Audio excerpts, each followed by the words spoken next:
The bitter wind howling through the wooden huts of the Newburgh cantonment in March 1783 carried the scent of wood smoke and quiet desperation.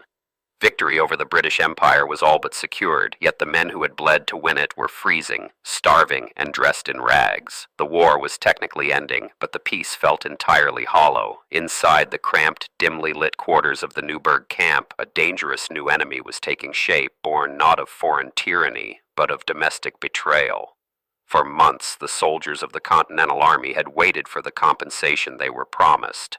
Instead of gold or silver, they received empty assurances from a paralyzed government.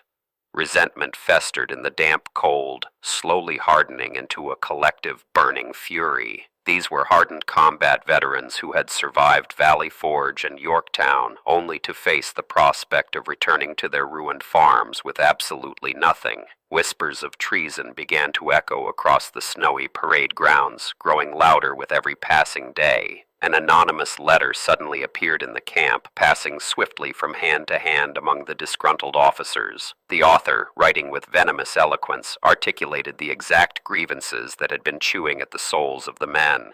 It demanded that the army refuse to disband until their demands were met, suggesting they march on the government they had fought to create. The Newburgh Conspiracy was no longer just idle camp gossip. It was a calculated, deliberate plot to seize control of the fragile American experiment. The officers found themselves standing on the precipice of a terrifying choice. They had sacrificed their youth, their health, and their fortunes for the concept of liberty, only to be cast aside by the politicians who now enjoyed its fruits. If the Continental Congress would not honor its debts, did the Army not have the right, perhaps even the duty, to take what was rightfully theirs? The line between righteous justice and military tyranny began to blur in the minds of men pushed to their absolute breaking point. It was a profoundly dark paradox. The very men who had spent 8 grueling years fighting to destroy a king were now actively plotting to crown themselves as the new dictators of the continent. They possessed the muskets, the cannons, and the tactical brilliance to crush any opposition. If the army marched on Philadelphia, no force on earth could stop them. The revolution was on the verge of devouring itself, ready to replace British subjugation with a homegrown military junta. 200 miles away in Philadelphia, the halls of power were gripped by a suffocating paralysis. The Continental Congress was entirely broke, lacking the legal authority to levy taxes or compel the states to contribute funds. Politicians bickered in endless circular debates while the treasury remained completely empty. They were oblivious to the sheer magnitude of the storm gathering in New York, treating the starving army as a nuisance rather than a loaded weapon pointed directly at their heads. However, a small faction of nationalist politicians saw the army's boiling anger not as a threat, but as a political tool. Figures like Alexander Hamilton and Robert Morris secretly encouraged the officers to rattle their sabers, hoping the fear of a mutiny would finally force the states to grant Congress the power of taxation. They were playing a high-stakes game of brinkmanship, deliberately stoking the fires of military rebellion to achieve a centralized financial system. This reckless political gambling severely underestimated the raw, uncontrollable momentum of a starving military. By validating the officers' grievances, the politicians unwittingly poured powder on a lit fuse. The men in Newburgh did not want to be used as mere leverage in a congressional debate over tax policy. They wanted their money, they wanted their dignity, and they were rapidly losing whatever residual respect they still held for civilian authority. The beast was slipping its chains. Sensing the shifting winds of power, General Horatio Gates began quietly positioning himself at the center of the unrest. Gates was the hero of Saratoga, a man whose ego was matched only by his long-standing jealousy of the commander-in-chief. He allowed his own staff officers to draft the inflammatory anonymous letters, offering a sympathetic ear to the conspirators. If the army decided to cast off its current leadership and march on the capital, Gates was more than ready to ride at the front of the column. The conspiracy rapidly accelerated when the anonymous instigators called for a mass meeting of all officers on March 11th. The objective was clear. They intended to pass an ultimatum, a direct and forceful threat against the civilian government. Recognizing the sheer peril of the moment, the commander-in-chief immediately issued general orders canceling the unauthorized gathering. Instead, he called for a formal assembly on March 15th, buying himself 4 desperate days to figure out how to defuse a ticking bomb. Sitting alone in his stone headquarters, George Washington faced the most agonizing crisis of his entire career. He deeply loved his officers and knew their grievances were entirely just. He had written countless letters begging Congress to pay his men, only to be met with the same deafening silence. To crush the mutiny would feel like a betrayal of his brothers in arms, but to allow it to proceed would mean the absolute destruction of the republic they had all fought to build. The morning of March 15th dawned cold and gray. Hundreds of officers packed into a large, newly constructed wooden building known ironically as the Temple of Virtue. The air inside was thick with tension, the smell of damp wool, and the suppressed rage of heavily armed men. General Gates took his place at the front, ready to preside over what many believed would be the first official act of a military coup. The atmosphere was incredibly volatile, requiring only a single spark to ignite. Just as the proceedings were about to begin, the heavy wooden doors at the back of the hall swung open.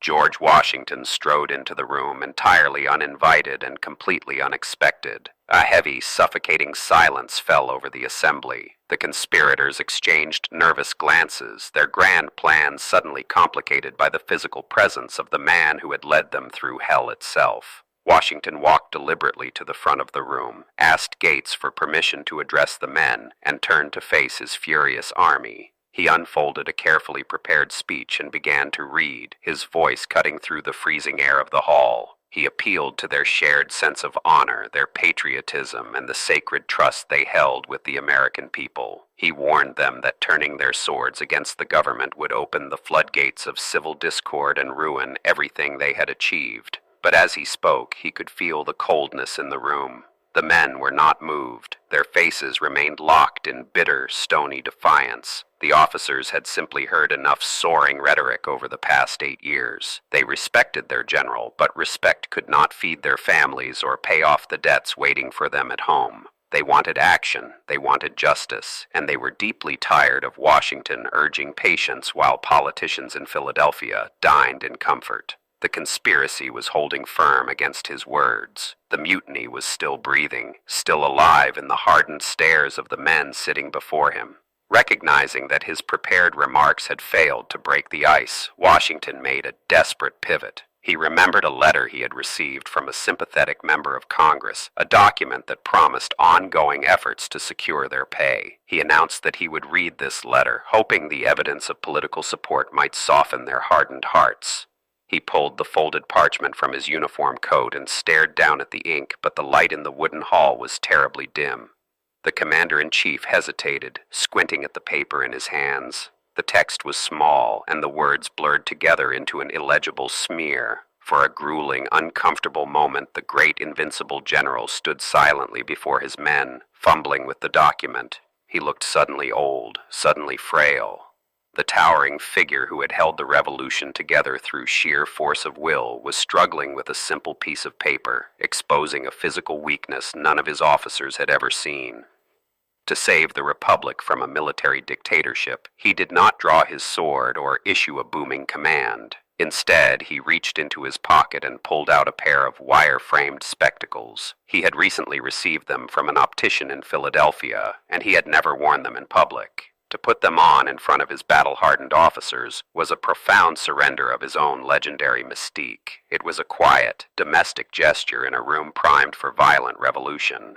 As he slipped the glasses onto his face, Washington looked out at the sea of angry men and spoke softly. He said, "Gentlemen, you will permit me to put on my spectacles, for I have not only grown gray but almost blind in the service of my country." The words were entirely unscripted. They were not a calculated political maneuver, but a raw, honest admission of his own physical deterioration. He had sacrificed his youth and his vitality right alongside them. The psychological dam shattered in an instant. The sheer vulnerability of that single sentence pierced the armor of the most hardened veterans in the room. Men who had charged British bayonets without flinching suddenly found themselves weeping openly. The anger that had fueled the conspiracy evaporated, replaced by a crushing wave of shame and profound affection for their commander. The mutiny died right there on the wooden floor of the Temple of Virtue, killed not by a bullet, but by a pair of reading glasses. Washington finished reading the letter, folded it neatly, and walked out of the hall without another word, leaving the officers alone with their consciences. The silence he left behind was heavy, but it was no longer the silence of brewing treason.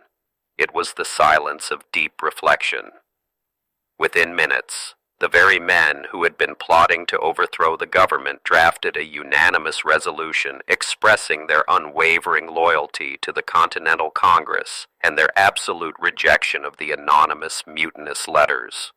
That fleeting moment of human vulnerability literally saved the American experiment from dying in its infancy.